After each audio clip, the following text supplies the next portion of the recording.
asked to inspire young women what she's had to say about navigating both the army and life.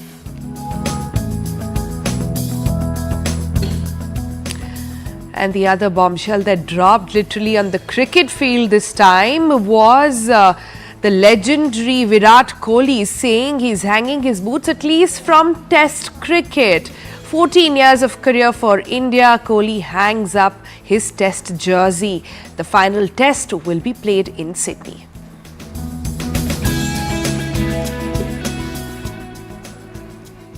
And after that, we take you onto the roads. What you're looking at is a diesel duel of sorts. We're going to have the Creta versus the Curvy. And it's an SUV showdown for the ages. We're judging based on performance, on features, and we put together these offerings from Hyundai and Tata to tell you which is the car that reigns supreme.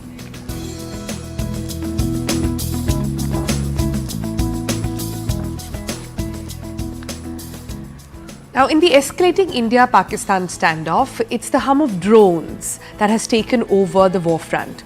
India's drones fleet has emerged as a defining edge, and precision strikes on terror camps in Pakistan as well, neutralizing swarms of incoming kamikaze drones, UAVs, or what is called as unmanned aerial vehicles. You will use all that phrase a lot today. UAVs have become both the sword and also the shield. Right. India's journey, we're going to talk about it. We're going to be speaking specifically about the homegrown drone industry from DRDO's Tapas and Nishan to Idea Forge's Switch.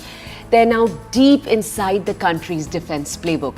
They're sometimes backed by Israeli tech and they're powered by Indian innovation. We thought today it was important to break down the journey, the story of these unmanned systems as they're changing the rules of engagement. Remember, Pakistan is still relying on Turkish drones, Chinese supplies, many of which were shot down, jammed, and we are going to talk a little bit about India's strategic edge. So this indigenous picture that we talk about, things being built in India, the technology, the software coming from India, we talk about that and more. So AI-driven surveillance, loitering munitions, it's clear that our bots in the air are now more lethal, more intelligent and more decisive than ever before.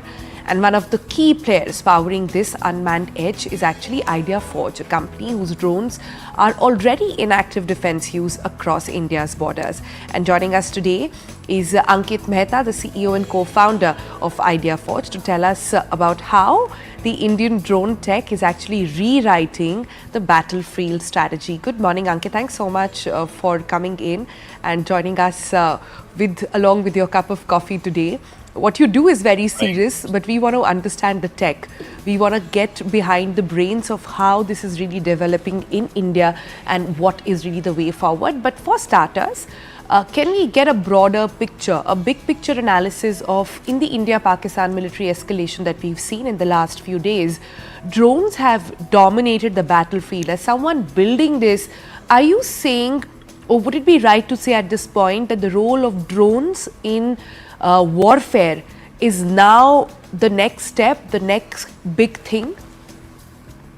Absolutely. I think if you look at what has started to happen since the Armenia-Azerbaijan war, drones have taken center stage. And if you look at any new war that has happened, any scenario that has played out, all of them have had drones at the forefront in that one sense, well ahead of even people, if I may, because it's difficult for people to enter places where drones can enter and get into the action.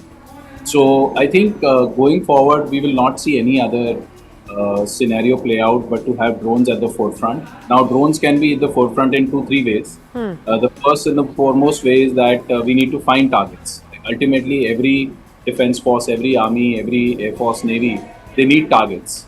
And to understand the target, to confirm the target, to know what's the present situation at the target, or to precisely identify a target.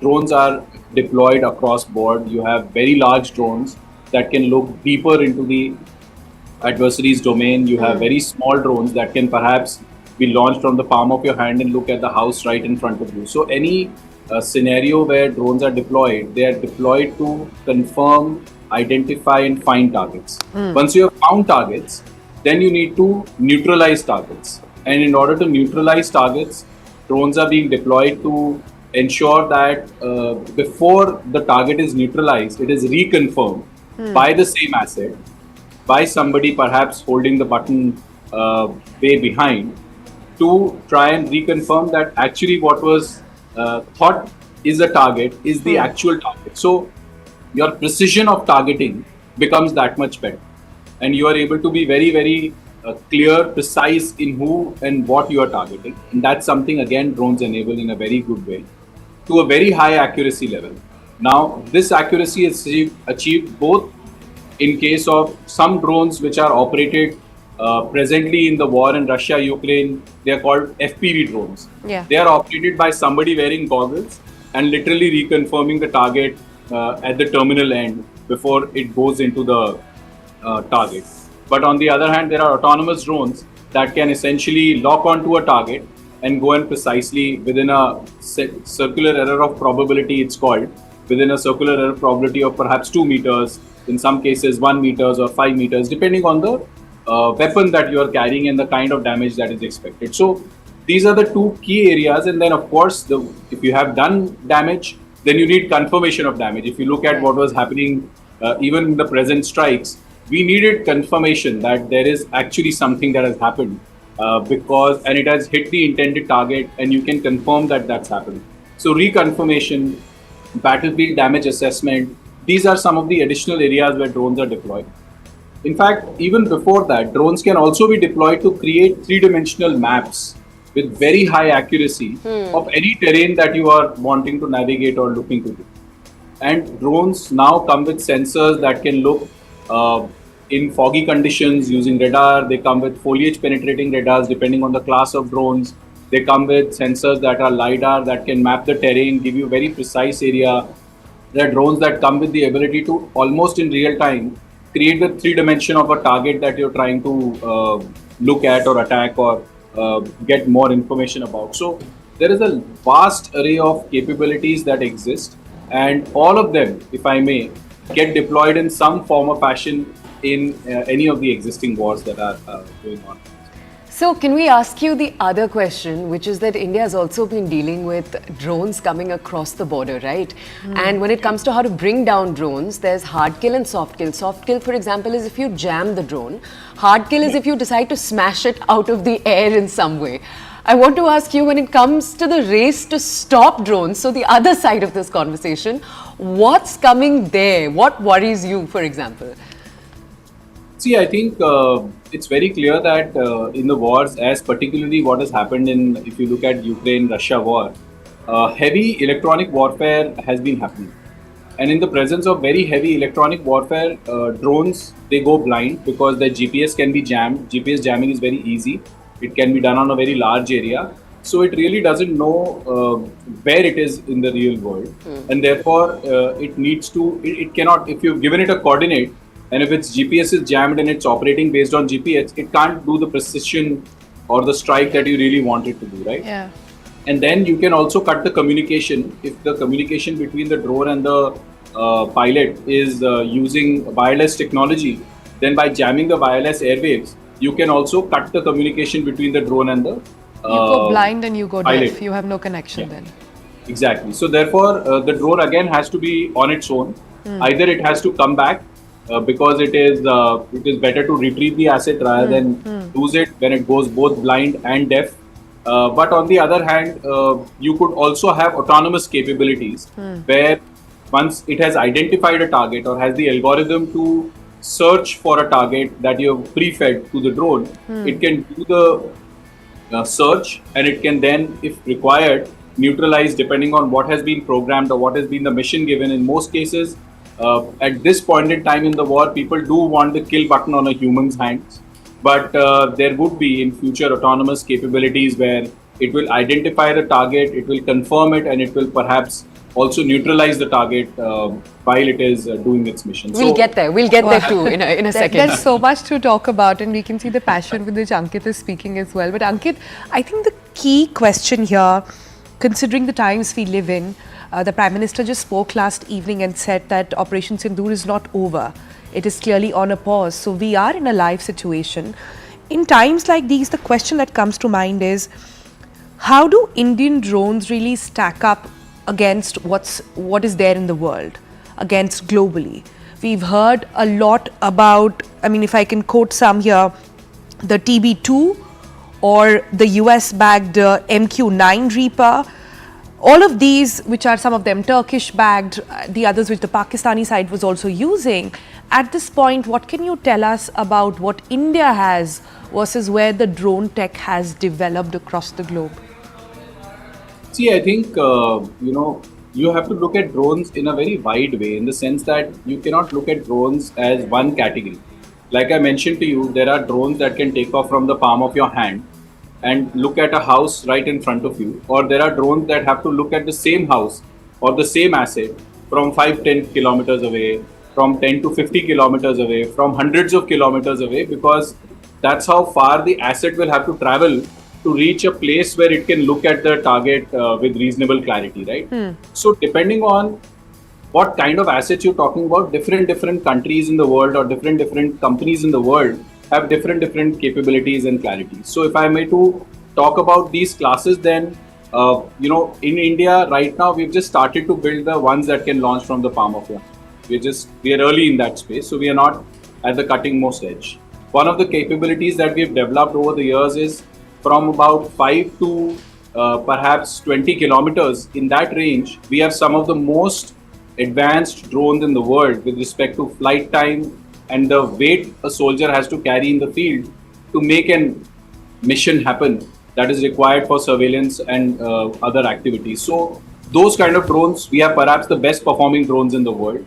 Very capable, and with the upcoming capabilities, these drones are going to be even better than what's possible out there.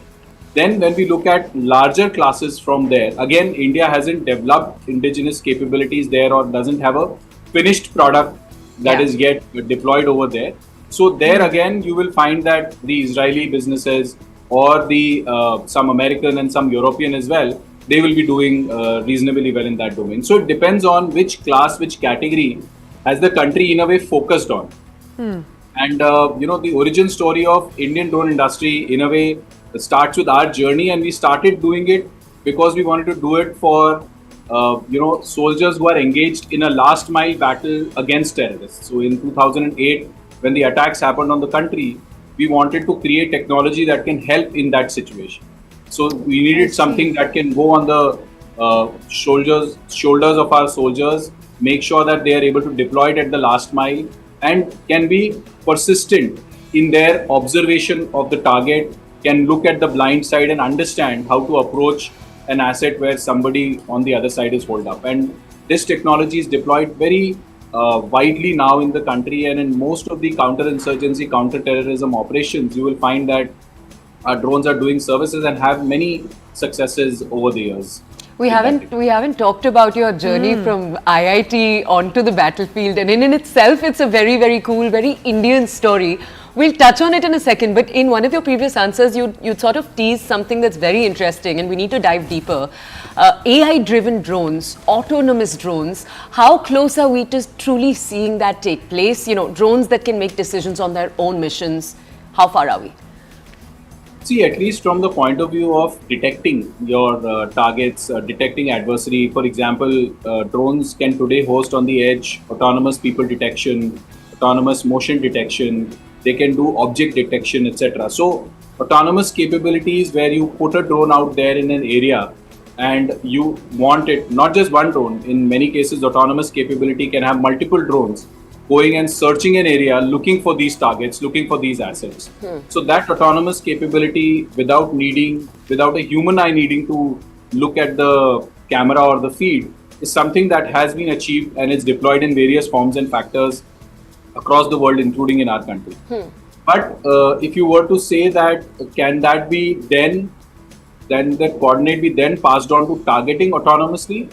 I think globally right now, there may be a few examples where it has happened, where they have targeted it autonomously. But I would say that in general, there is an aversion to do that because perhaps the question of accountability. Right. Yeah. The fear that, machines might target So who do you hold accountable, right? I mean, ultimately, that question has to be addressed as to who do you hold accountable for doing something wrong with an asset. Right, Okay. we have the last few minutes with you, Ankit. So, really want to understand how did you decide to sort of get into this? Very interesting insight how 2611 got an entire industry to move forward in that direction. But look at the times now; they're quite different. But the use of drones still quite sort of stays. So, tell us how did it start? How did you think of getting into this? And perhaps the right time. Your stock has done very well. Thank you. So I think in terms of how we started, it actually started as a fun college project. One of my co-founders, I used to run an innovation cell at IIT Bombay, and he came up to me and he said, I want to make a hovercraft and float it in the Powai Lake. So from that introduction to aerial drones to making our first drone prototype, a quadcopter drone in 2004, it's been 20 plus years that we've been dabbling with this technology. From 4 till 8, we were more like having fun with the technology, but in 2008-9 timeframe, we delivered to our research labs in the country world's smallest and lightest autopilot at that time. As well as we, after 2611, came up with the idea and the necessity of building something that can help in the kind of situations that we encounter in such counterinsurgency or counter-terrorism operations. And then, of course, you saw an early prototype of ours in the movie Three Idiots. So, that's really cool. So we in a way pioneered this space in the country, and we've been building this technology from grounds up, making it operational with our forces. It's not just about building drones, but it's also about making sure that our Jawans, our forces can utilize the technology very effectively at the last minute. Okay, so we have about a minute left. Can we very quickly ask you what percentage of your drone right now, and take any one of your models, is made in India, and what's the journey to getting it to be 100%? See, in terms of our current capability, between, I would say, 60 plus percent is Indian in all of our drones. In terms of the journey to 100%, it will never happen because maybe we don't make the minerals, we don't have the mines for a bunch of stuff. Chips, Right? sensors, We don't all of currently those. make the chips for some of the stuff. And there will still be some advanced capabilities that will come from the rest of the world. What we have to ensure is that we have to ensure two things, right? First, we have to ensure that we don't have anything critical coming from any geography of concern that can potentially be sabotaged when it comes to particularly electronics and intelligence. And then we have to ensure that nobody can stop us from making what we want to make, which is making sure that we have strategic autonomy. And perhaps now, given this, situation that we just went through, there is time to talk about not just strategic autonomy, but strategic superiority. Yeah. Yeah. Ankit, we'll leave it there for the moment. Good luck with everything that you're doing. Well done with all the progress that has what an been made. incredible You conversation. and so many others who are working on this has really made, put India at the forefront. So thank you so much for that. Before I let go, there is one very popular question that comes often when drones are asked. And that is how during the Ukraine-Azerbaijan entire conflict, the use of drones there, would you say that's been one space which changed the way in which the world looks at drones now? And how, if you could define? Yeah, absolutely. I think, Armenia, Azerbaijan very clearly told us that, there's not going to be any war without that. And Ukraine, Russia has established how and what is going to be the dynamics of a entrenched war-like situation where the war is not a very short conflict, which was the case of Armenia, Azerbaijan, but it's going to be an extended, long, entrenched war. Right. And in both of these, we have strong learnings and, like our, vice, our DG Air Operations had mentioned that no war is going to be the same. So what happened in the Russia-Ukraine war may not repeat in another war because we would have so many learnings and it'll start at a different pedestal itself and we'll have to evolve from there. So I think we need to really make sure that we are prepared for the future, we are prepared for what's possible and build the best capability in our country that can make us proud, like our forces have done us in this Operation Sindoor. Already, right from IIT Bombay to Three Idiots to in Operation Sindoor. Ankit, you've already All done is that. well in India's drone infrastructure. Yeah, I think that's the headline I can take from here. It's been really, sum really up. cool too. Yeah, to bring onto the show Idea Forge, how they cutting through the clutter, really, really making a difference on the battlefield. Ankit, thank you for joining us this morning. Thank you so much. Okay, he was talking about the battlefield. Let's go straight to the battlefield. Just days ago during Operation Sindoor, there's Colonel Sophia Qureshi. Her name... Household now. Now it's a household name, but her words, her composure, they all caught the nation's eye. But behind that historic moment is a journey of grit, courage and leadership. Now, Colonel comes from a long line of those who have donned the army sort of figures, and today she's inspiring more young people to do so. So we thought on TBC it's time to pay our respects to that and also leave you a bit of inspiration this morning. Take a look.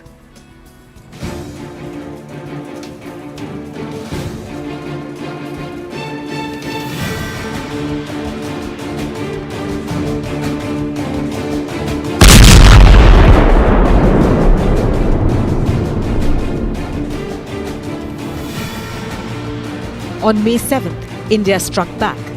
In a rare high-precision operation, the Army, Navy and the Air Force came together for Operation Sindoor. A tri-services strike on terror camps across Pakistan and Pakistan-occupied Kashmir. The mission was India's biggest cross-border action since Balakot, carried out in response to the April 22nd terror attack in Pahalgam. At the press conference that followed, two officers stood out. Colonel Sophia Qureshi of the Indian Army and Wing Commander Vyomika Singh of the Indian Air Force addressed the nation at a historic moment for women in uniform. Both delivered calm, clear briefings that showed the strength of India's armed forces.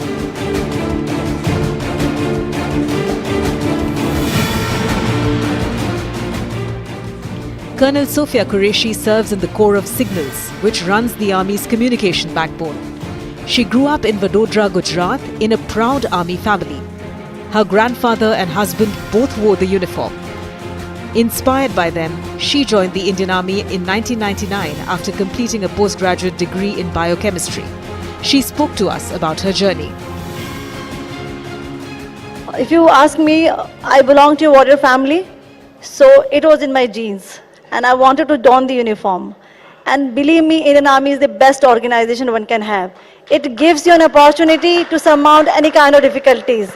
When I joined the army as a lieutenant, I remember I was a part of the division during the Oprakram. So my company commander told me, Sophia, if you want to earn the salute, then you have to work sincerely.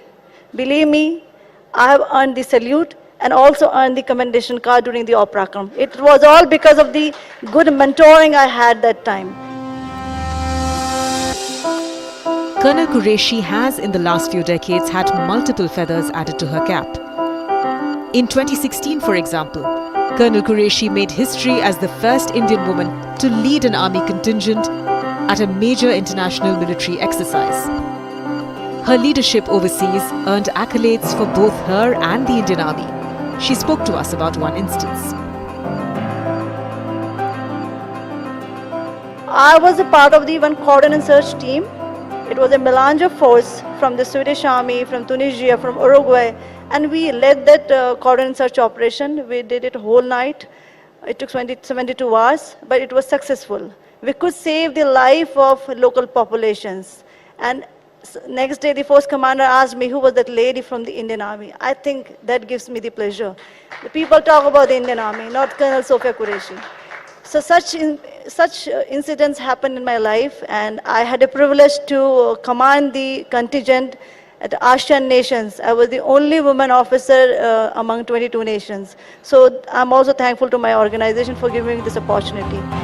From leading on global missions to guiding the next generation back home, Colonel Qureshi's impact goes beyond the battlefield. In 2020, she joined an online career session run by the West Bengal Minority Development and Finance Corporation and the Pratachi NGO. When a young girl asked her for advice, this is what she told her.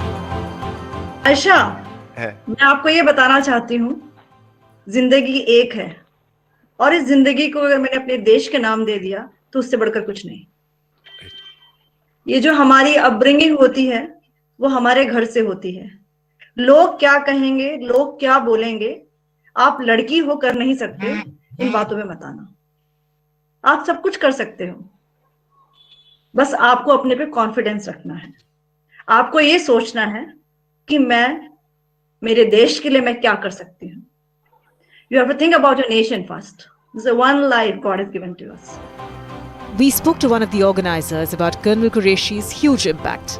CEO wants to interact with the people, but it's a huge group who was participating from the rural Bengal primarily, and they one thing is seeing is believing. So they first time saw a army officer, that to a women, is interacting with them. So that is very inspiring for them. Later we got feedback, they have never seen the army officer, that to women in uniform.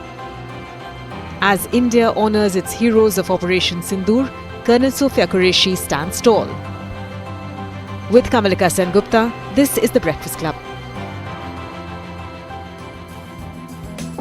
All right then, on that note, we're going to slip into a break, but there's so much to talk about, especially what's happening with Virat Kohli. He's hung up his Test cricket jersey, but we thought it's a good time to look back and see everything that has gone on behind the journey of this tremendous, tremendous player. Come right back as we look into it.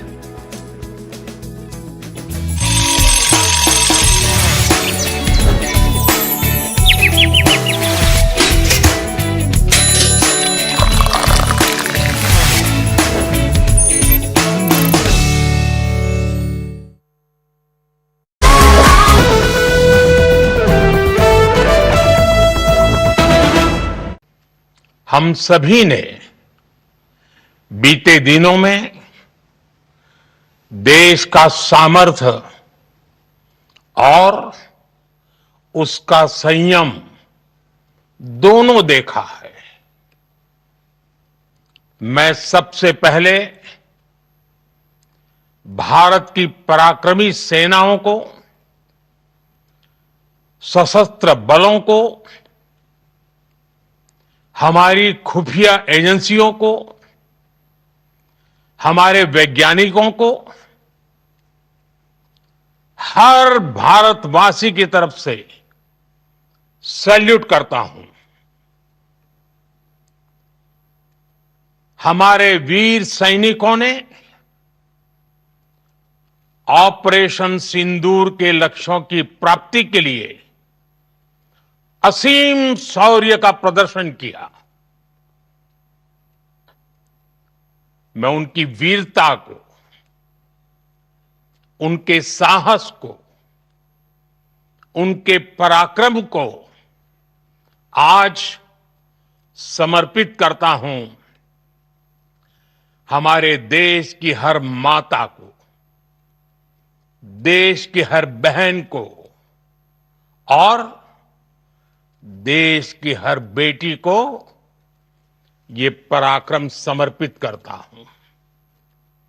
साथियों, 22 अप्रैल को पहलगाम में आतंकवादियों ने जो बर्बरता दिखाई थी, उसने देश और दुनिया को झकझोर दिया था। छुट्टियां मना रहे निर्दोष मासूम नागरिकों को धर्म पूछकर उनके परिवार के सामने, उनके बच्चों के सामने बेरहमी से मार डालना, यह आतंक का बहुत विभत्स चेहरा था, क्रूरता थी। ये देश के सद्भाव को तोड़ने की घिनौनी कोशिश भी थी। मेरे लिए व्यक्तिगत रूप से ये पीड़ा बहुत बड़ी थी। इस आतंकी हमले के बाद सारा राष्ट्र हर नागरिक, हर समाज, हर वर्ग, हर राजनीतिक दल एक स्वर में आतंक के खिलाफ कड़ी कार्रवाई के लिए उठ खड़ा हुआ।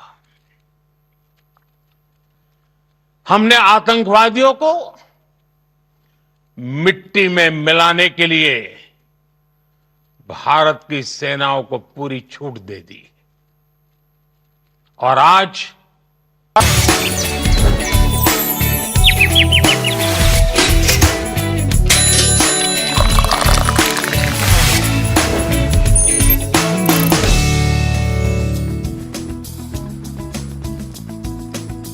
Welcome back. The heartbreak yesterday. India's cricket legend Virat Kohli bid farewell to Test cricket, bringing an end to a remarkable 14-year journey. Remarkable feels like an understatement.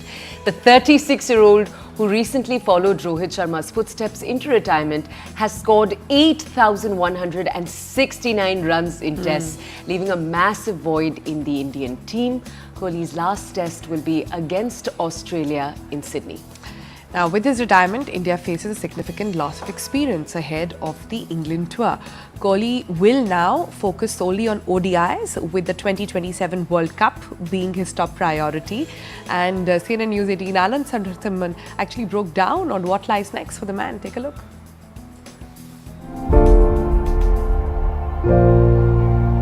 Winning is the most important thing at the end of the day. You might have your name up on the honors board, but if your team doesn't win, it doesn't really matter. Some men play cricket, some become cricketers, but very few become a part of a nation's heartbeat.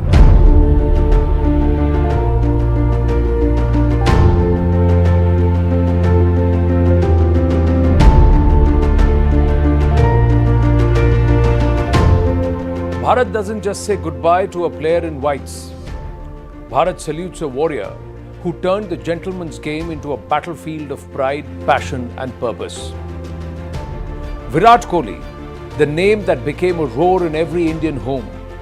The boy from Delhi who dared to dream beyond boundaries, who stood tall at number 18 but played like number 1. He didn't just score runs, he carried the weight of a billion hopes with every shot, every shout, every stare. 123 tests, 9,230 runs, 30 centuries. What numbers? They don't tell you what he gave us. Belief. In an era of fast fame and fleeting loyalties, Virat Kohli gave us consistency. In every challenge, from England's swinging mornings to Australia's blazing afternoons, he stood unshaken. That cover drive wasn't just a shot, it was poetry in motion. It was India's reply to the world. We are here, we are fearless. He turned Team India into a fortress of fire. 68 matches as captain, 40 victories, overseas wins. Historic series. Virat Kohli didn't just wear the tricolour on his jersey, he wore it on his soul. And when he screamed in joy or walked out with clenched fists, every Indian felt it. Every Indian knew this is more than cricket. This is a cause. This is Kohli.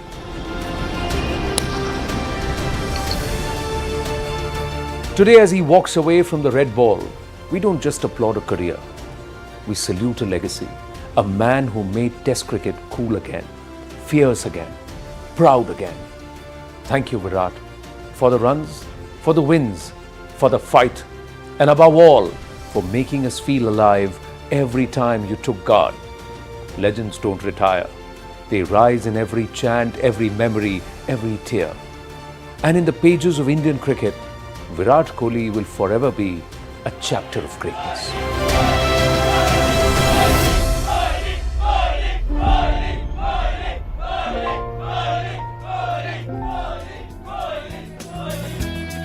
All right, we're not yet done. You know, some have said Virat Kohli is not just a player, he's an emotion, and I think that best summarizes him. But let's go very quickly to reactions coming in from the cricketing world. This is the first of our many wraps of stories around the world. Peers of Virat Kohli are coming in with their compliments as they bid him farewell from Test cricket. Starting with Jasprit Bumrah, you've got Sachin Tendulkar on your screen right now. You have Rishabh Pant, you have Ravi Shastri, Shubman Gill on your screen once again, Gautam Gambhir. Again, we're showing you what he had to say on your screens. They all took to social media to pay tribute to the one and only Virat Kohli, a Delhi boy who made India's name on the global stage again and again and again. He's played so many tests in 14 years. Virat Kohli का जो योगदान है और जितना उन्होंने भारतीय cricket को दिया, टेस्ट क्रिकेट को दिया है, उसकी जितनी तारीफ की जाए कम है। और हम लोगों को भी अच्छा नहीं लग रहा कि वो चले गए ऐसे छोड़ के टेस्ट क्रिकेट। लेकिन ये उनका पर्सनल डिसीजन है, उनका निजी डिसीजन है। उन्होंने स्वयं इस डिसीजन को लिया तो कुछ सोच समझ के लिया होगा। तो ये उनका निजी निर्णय है, निजी निर्णय का हमें सम्मान करना चाहिए। I must salute him for his tremendous contribution to Indian cricket, and as a coach I am really proud of him, what he has done for the country and what example he has set for the youngsters, you know. So but emotionally, yeah, it hurts that we won't be seeing him in whites again for the country, but I really appreciate and backs his decision fully. Now, amongst the many voices acknowledging Kohli's immense contribution to the game was former UK Prime Minister Rishi Sunak, who took to X to express their admiration for the Indian cricketing icon. Sunak said, and I quote, "Sad we won't get to see Virat Kohli one last time this summer. He had been a legend for the game, a super batsman, an astute captain and a formidable competitor who always understood the true value of Test cricket."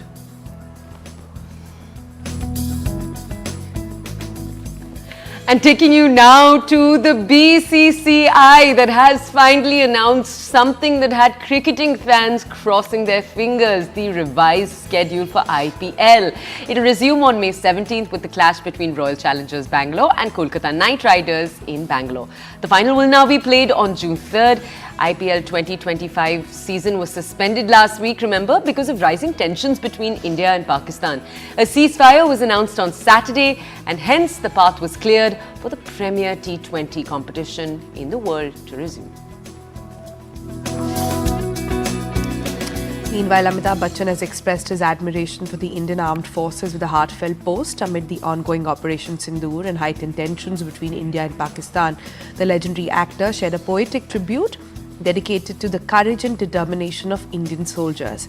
Taking to his official handle on the 12th of May, Bachchan posted an image of a poem that salutes the bravery of the Indian Army.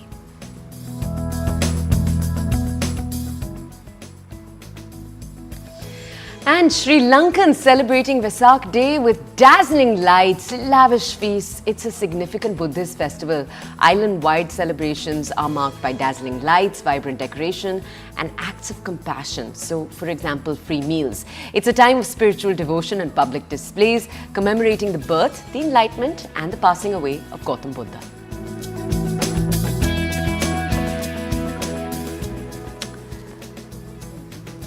Seeking solace in the turbulent world, Jenny Burnham and Jacob Peter have found an unlikely source of well-being, quietly rescuing and rehabilitating London's pigeons. Pigeons in urban areas are often suffer from preventable conditions known as the string foot, in which litter such as threads, fishing line or even human hair comes entangled and around their toes. Untreated, the birds can lose a toe or even a whole foot. On rescues, the pair of volunteers use seeds to lower pigeons, then gently cover them with a kitchen towel before removing the debris with scissors or with pliers. And let's take you to Atlanta, where Emory's University's College of Arts and Sciences on Monday saw Usher telling students to be dreamers. Usher has lived in Atlanta, where he received an honorary doctorate of humane letters from the university. Don't be afraid to wander into space that you don't understand. As long as you are bringing passion with you, be willing to stretch. Be a little unrealistic. Be a little delusional even in your pursuit of happiness and fulfillment. And at the same time, be patient. Be respectful of the process. Because life is filled with challenges, and they will either make you or break you. But that's a choice, and that choice is yours. Stanley Tucci rediscovers his Italian roots and finds a society united by food in the new TV show. From sampling traditional food items to tucking into the succulent porchetta in Lazio, he also embarks on a culinary journey across Italy in his new televised show, Tushi in Italy. Now, known for his films like Conclave, Spotlight, Devil Wears Prada, The Hunger Games, he also swaps acting for hosting his series. This is the latest one on food and tradition. I think it's an exploration of what makes up Italy through the prism of food. They live to eat, and everybody else eats to live. And it's true. You can talk to a cab driver, and you can talk to someone of the aristocracy, and they'll both talk about food. I don't know another culture that would do that, where it just breaks down all boundaries. The social structure just becomes one big food mess. All right, and let's take you now to the Cannes Film Festival. It's begun today with Hollywood's old guard rising stars set to hit the red carpet to celebrate the best in independent cinema, as well as some of this year's biggest films. Hollywood's ultimate action star, Tom Cruise, he'll be back on the French Riviera resort town to promote what is being said to be his final appearance. This is Mission Impossible, and it'll see his last appearance in the franchise. US director Wes Anderson will be accompanied by the star-studded cast, possibly of his latest film, The Phoenician Scheme. The 78th Cannes Film Festival starts and it'll run until Saturday, May 24th. That's when the Palme d'Or, remember, is the top prize, and it's given to one of 22 films in the competition. I thought last year was sort of a high point for Cannes, and this year it looks like they've topped it again. I mean, we have, some of the biggest films. There's Hollywood films, Mission Impossible 8, the last Mission Impossible film is going to be premiering here. Phoenician Scheme from Wes Anderson, Eddington, Ari Aster movie, a bunch of sort of incredible American independent cinema will be here, and just a slew of the best art house cinema from around the world. It's kind of incredible. It just seems to be getting better and better.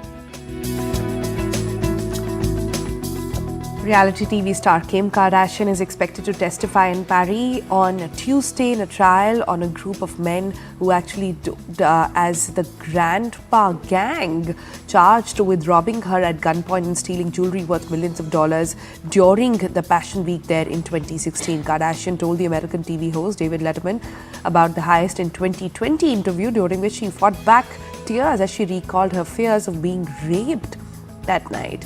DNA traces found on plastic bands used to tie Kim Kardashian's wrist helped police make arrests the following January. In total, 9 men and 1 woman are being tried at the criminal court. And deep in the Amazon rainforest, we are going to take you next. We're taking you to the story of the Brazilian surfer Sergio Laus, who's riding waves formed by mighty rivers and the moon's gravity.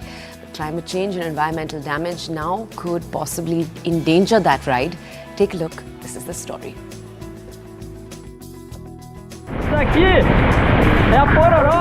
Record-breaking Brazilian surfer Sergio Laus is riding a pororoca deep in the Amazon.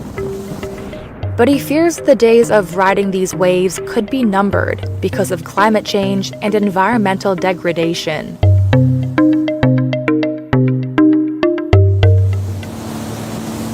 The name pororoca means great roar in the Tupi indigenous language.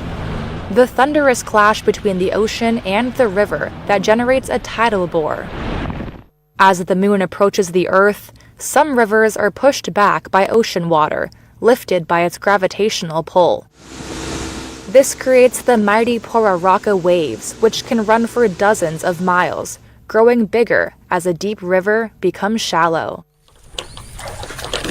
On an early morning in late April with a supermoon in the sky, Laos trekked dozens of miles to reach the Merom River to find the country's biggest remaining pororoca.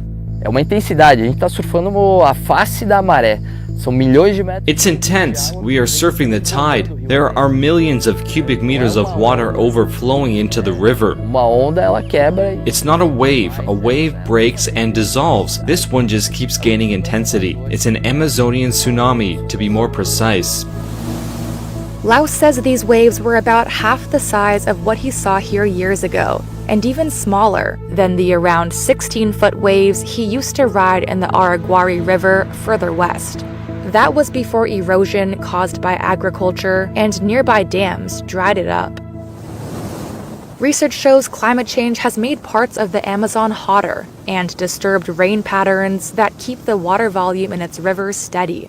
An oceanographer at the Federal University of Maranhão says communities near the Merom River have also noticed the sea reaching further inland, creating sandbanks and forming new mangroves that block the ocean tide. But they said more study is needed to establish the cause and effect relationship. Laos says he hopes the upcoming climate summit in the Amazonian city of Belém will bring progress.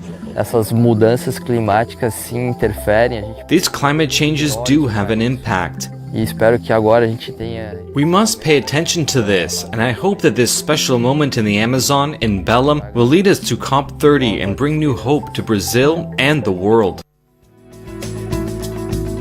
All right, then shifting focus to the world of auto now, we get to a comprehensive comparison of two popular SUVs, the Hyundai Creta and the Tata Curve V. Right, Overdrive pits their diesel variants against each other in terms of performance, features, comfort, and of course, value for money. Take a look.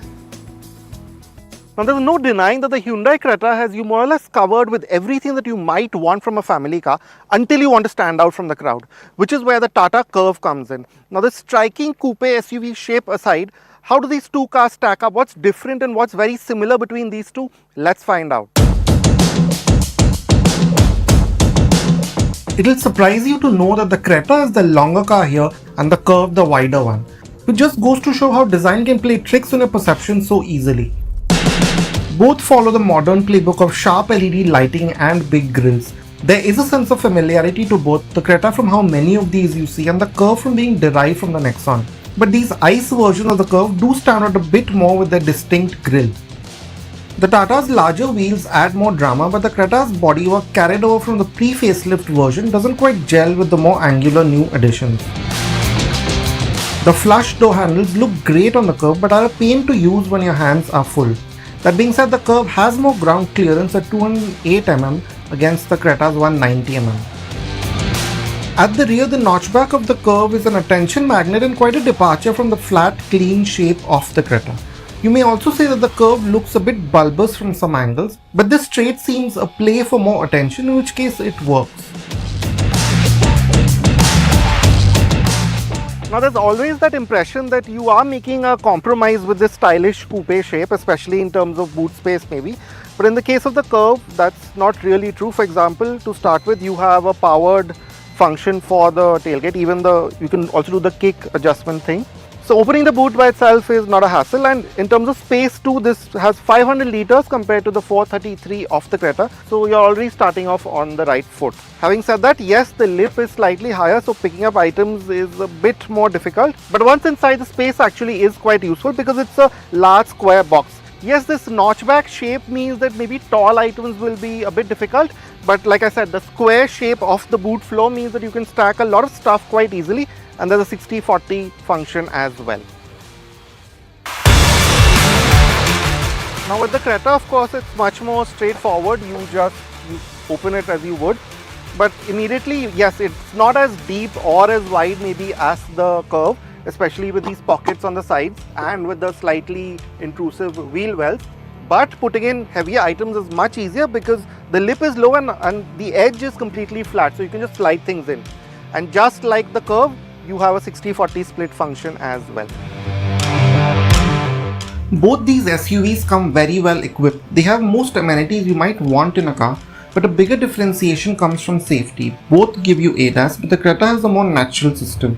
It feels a touch more reliable, but if driver assistance is not for you, the Hyundai lets you switch it off completely. With the Curve, it defaults to on every time you start the car. That being said, the Curve is the only one here with a full 5-star safety rating.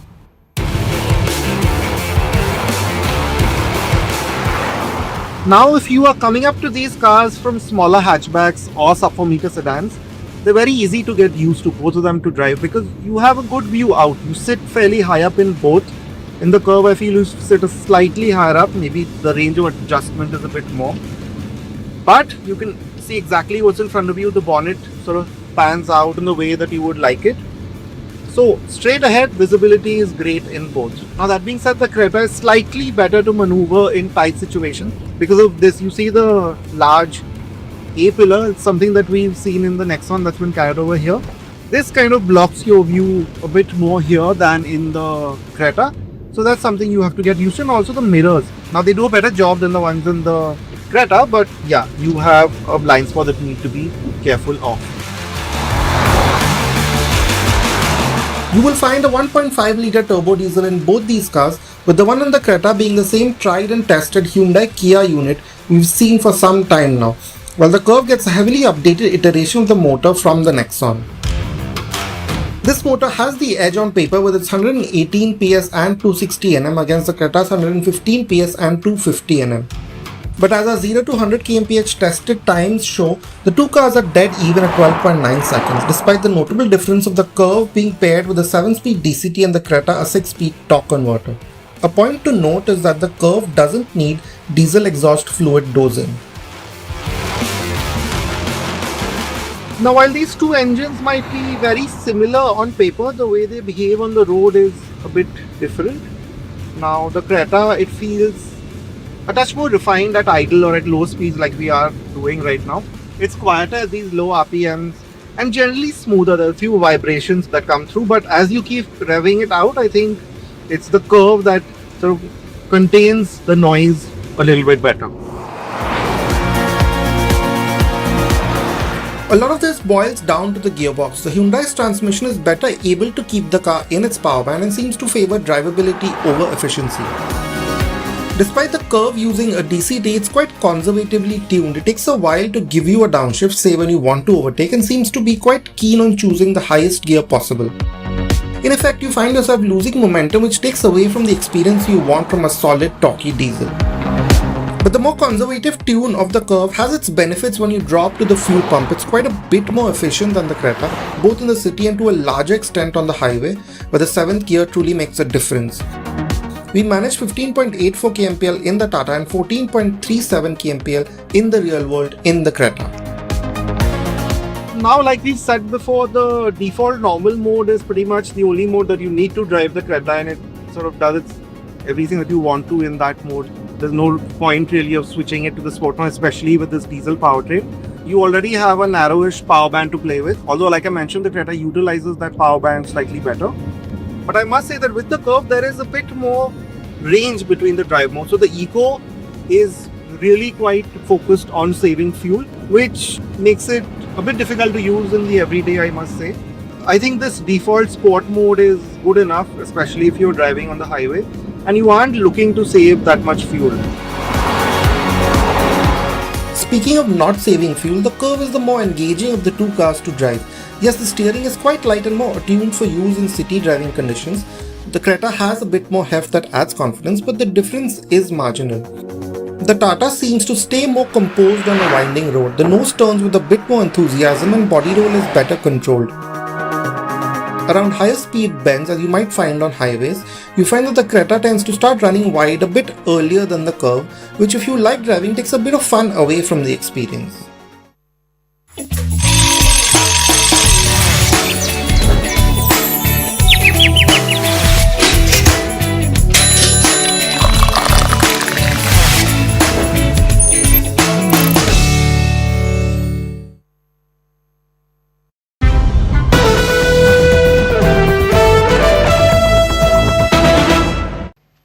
हम सभी ने बीते दिनों में देश का सामर्थ्य और उसका संयम दोनों देखा है।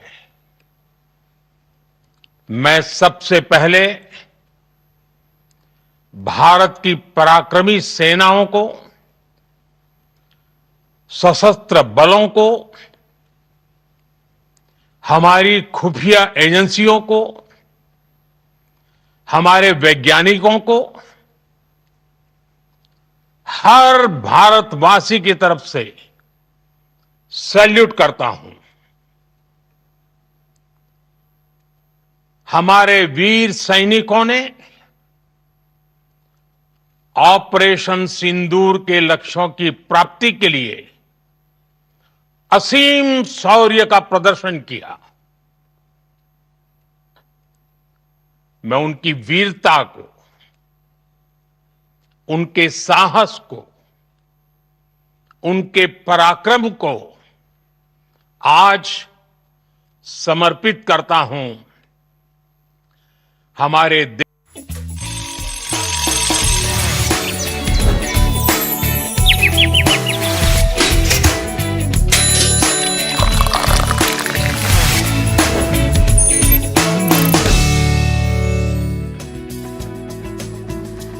All right, welcome back to the Breakfast Club. Let's take you next to Money Control.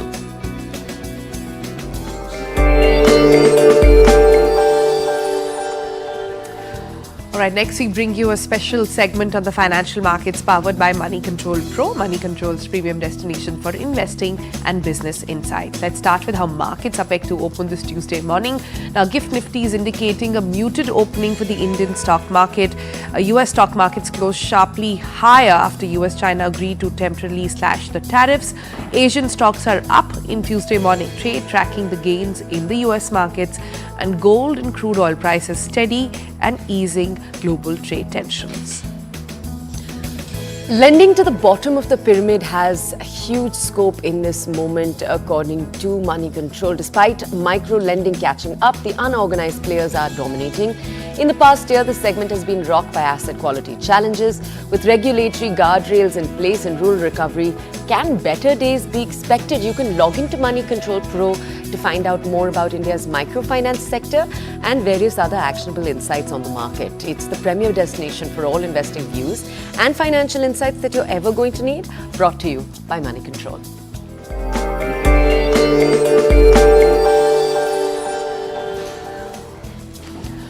All right, with that, we are drawing Tuesday's episode to a close. We talked about so many things today, about drones, about Virat Kohli, about what's happening at Cannes, what's happening in other places as well. If you have suggestions on what ideas we should pick up, especially in these times on the Breakfast Club, we'd be happy to oblige. So write into us. Our feedback numbers and all the details are flashing at the bottom of the screen. Goodbye.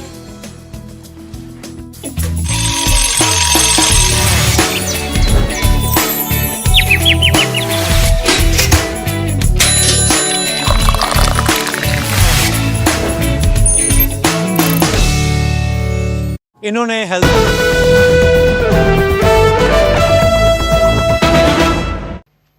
हम सभी ने बीते दिनों में देश का सामर्थ्य और उसका संयम दोनों देखा है। मैं सबसे पहले भारत की पराक्रमी सेनाओं को, सशस्त्र बलों को, हमारी खुफिया एजेंसियों को, हमारे वैज्ञानिकों को, हर भारतवासी की तरफ से सैल्यूट करता हूं। हमारे वीर सैनिकों ने ऑपरेशन सिंदूर के लक्ष्यों की प्राप्ति के लिए असीम शौर्य का प्रदर्शन किया। मैं उनकी वीरता को,